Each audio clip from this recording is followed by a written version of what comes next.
Okay, so again, our topic for today is week 1 introduction for the automata and formal language theory.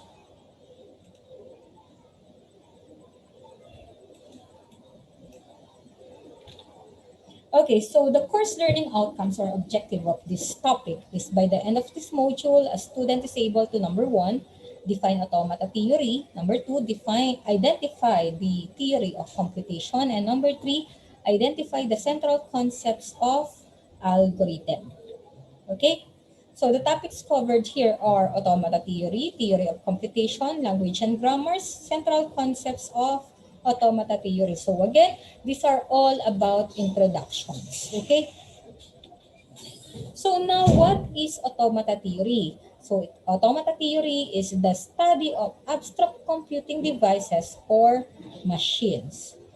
So when you say automaton, it is an abstract computing device. Okay, plural is automata. It is a mathematical model of a computing device. Okay? So again, automaton is a mathematical model of computing device. So why do we need to build models? So mathematical simplicity, it is significantly easier to manipulate our abstract models of computers than it is to manipulate actual computers. Okay? For easier manipulation than build the abstract.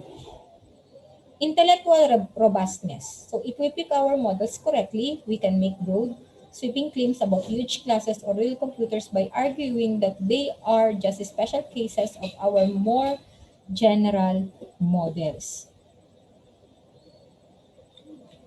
Okay? So if you know Alan Turing is the father of modern computer science. Okay? He was born last 1912 and died last 1954. He is an English mathematician that studied abstract machines called the Turing machine, even before the computer exists. Okay?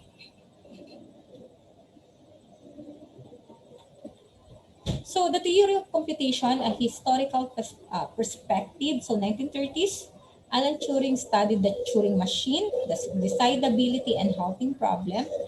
1940s to 1950s, Finite Automata, machine studied the Noam Chomsky proposes the Chomsky Hierarchy for formal languages.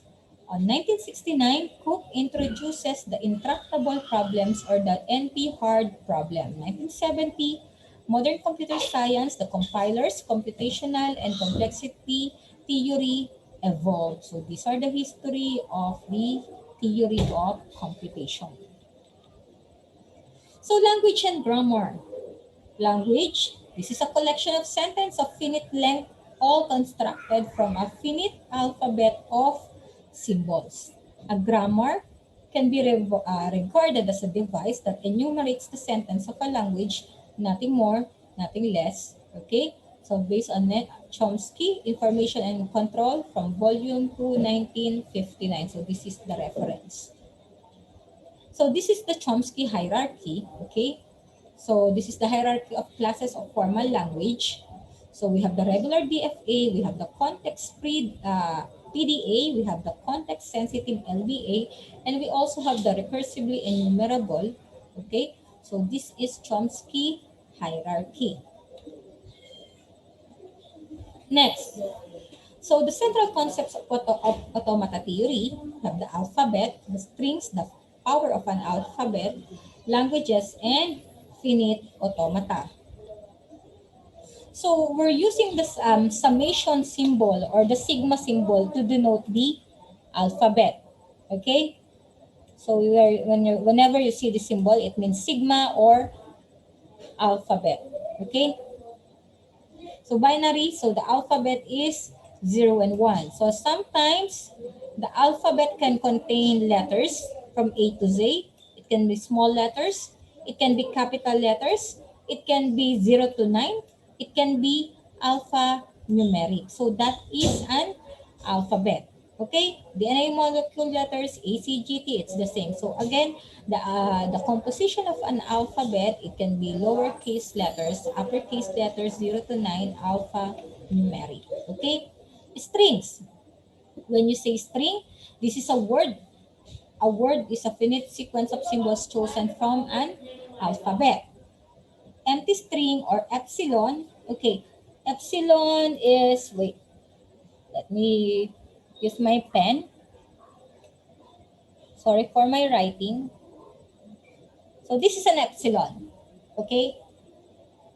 It means an empty string or epsilon. So the length of a string W is denoted by this one. So whenever you see the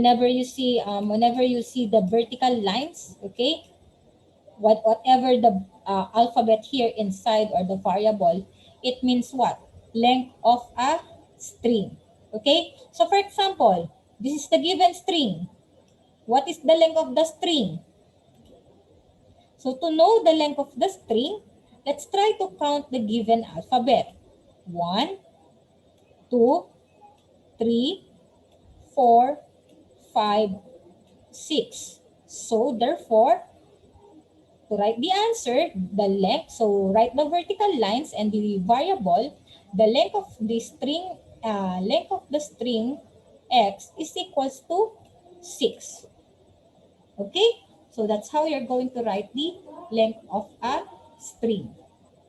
Next is equals to xy is equals to the concatenation of two strings x and y. Okay? So that's how you concatenate.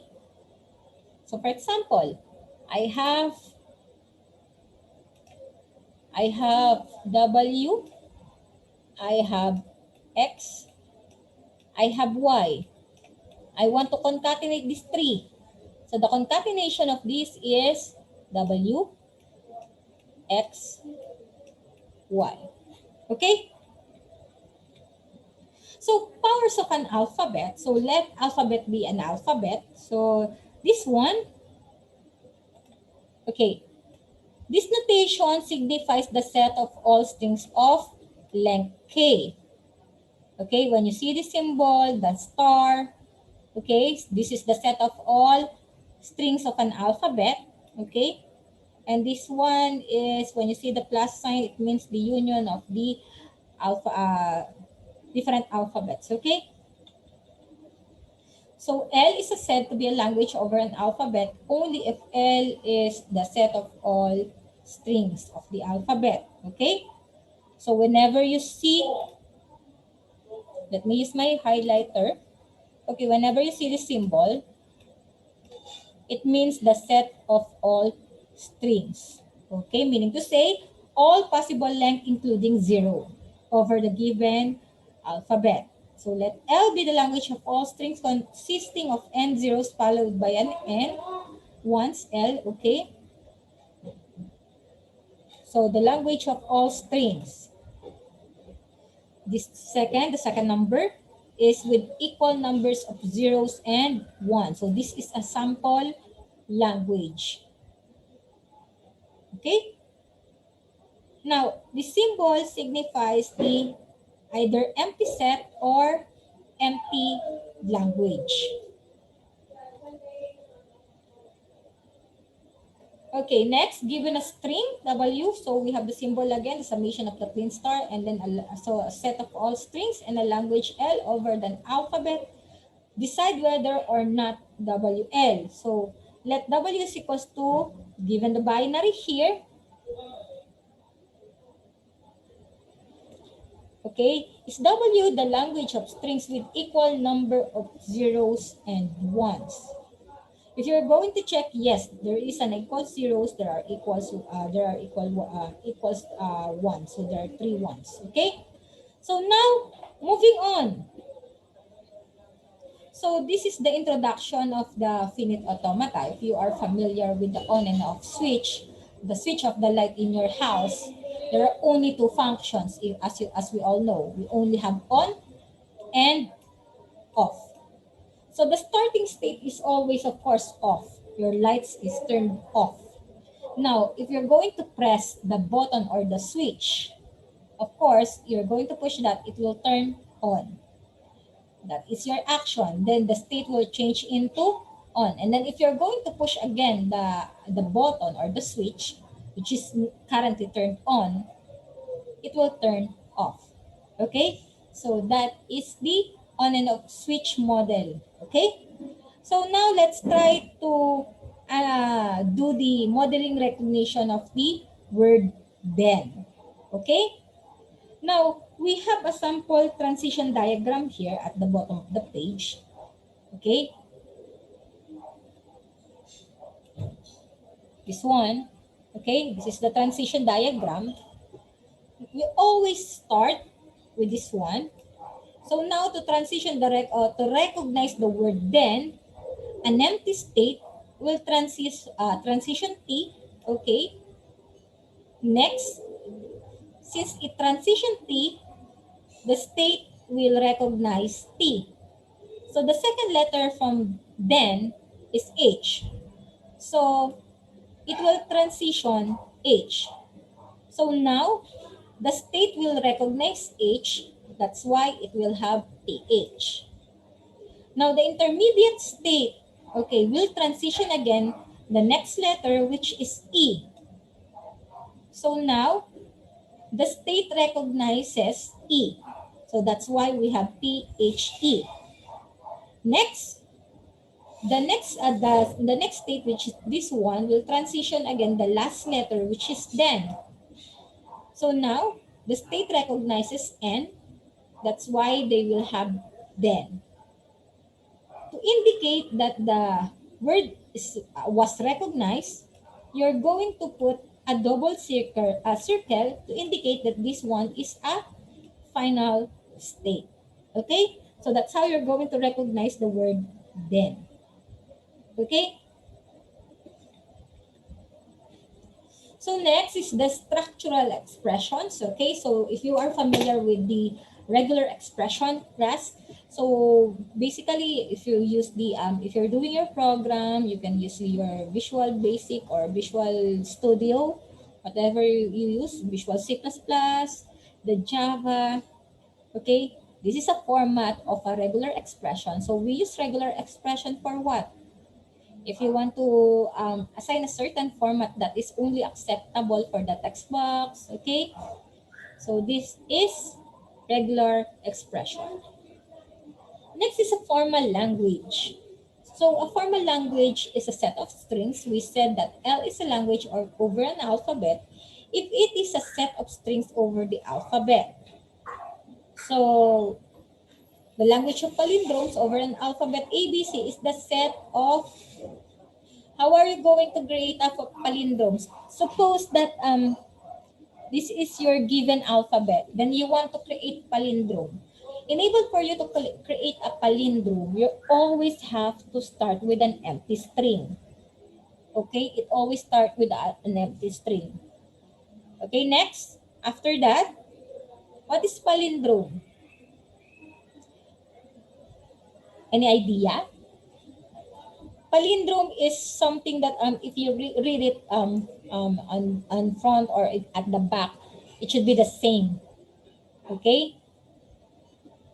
Bali-balik ta rin mo man. It's the same it should be the same whenever you read those alphabet or word. Okay? So that is palindrome. For example, this one. I'm going to read A here, AA. I'm going to read it from backward, AA, still. From here, I'm going to read from backward, still BB. I'm going to read it from the start, still it's BB. It's the same with CC. What about this one, AAA? Whatever, whenever I read it from the start or end, it's the same. That is palindrome. What about this one, ABA, ABA? Whenever I read it from the start, ABA.